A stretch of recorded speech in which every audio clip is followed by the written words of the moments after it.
कौनो आशिक अपनी मासूका के विरह में फिर से याद आइल बा। कहता कि वो तो मोहब्बत की कशिश थी, वरना तुझ में बात ही क्या थी। वो तो मोहब्बत की कशिश थी, वरना तुझ में बात ही क्या थी। और तू मान जाती तो मोहब्बत थी, वरना मोहब्बत की औकात ही क्या थी।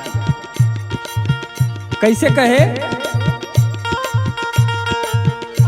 आज फिर वो नहीं का याद आइल, आज फिर वो नहीं का याद आइल, जे के मुश्किल से रहली भुलाइल। आज फिर वो नहीं का याद आइल।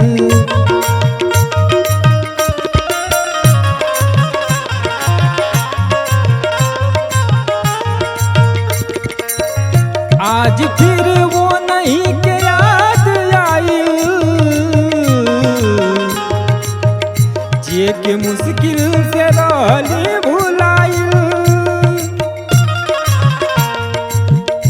आज फिर वो नहीं के याद आइल, जे के मुश्किल से रहली भुलाइल, जे के मुश्किल से रहली भुलाइल।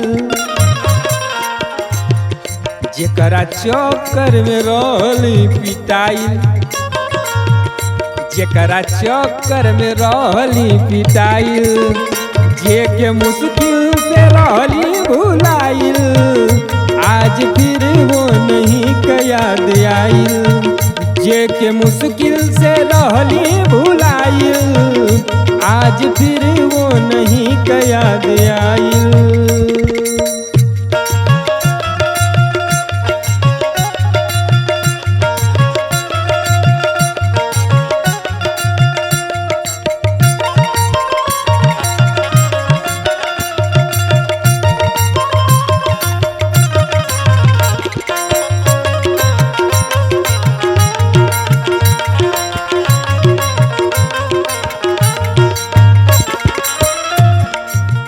नैना में लेके सावन भादो, दिल में जेठ के दोपहरी।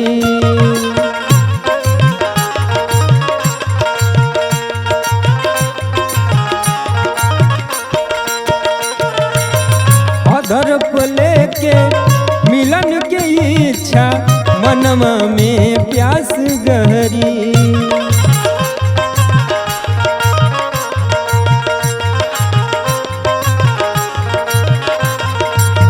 नैना में लेके सावन भादो, दिल में जेठ के दोपहरी। अधर पर लेके मिलन की इच्छा, मनवा में प्यास गहरी। सामने अस्त उनकर बुझाइल, सामने अस्त उनकर बुझाइल, जे के मुश्किल से रहली भुलाइल। आज फिर वो नहीं का याद आइल, जे के मुश्किल से रहली भुलाइल।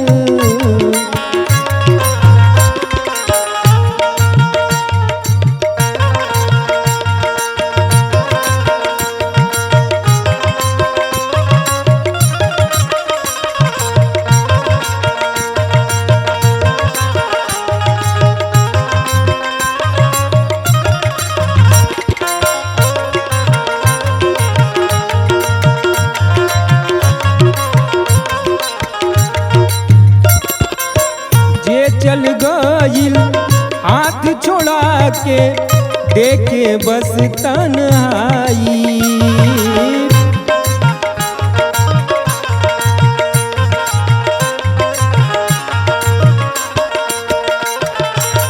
जेकरा खातिर तबो न निकलल मुँह से सनम हार जाई।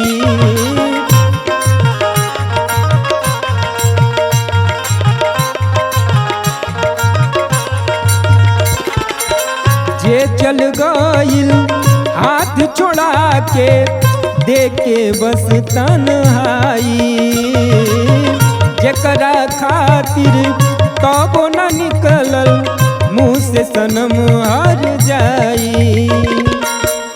उनका हमरा पर रहम भी न आइल, उनका हमरा पर रहम भी न आइल, जे के मुश्किल से रहली भुलाइल, आज फिर वो नहीं के याद आइल,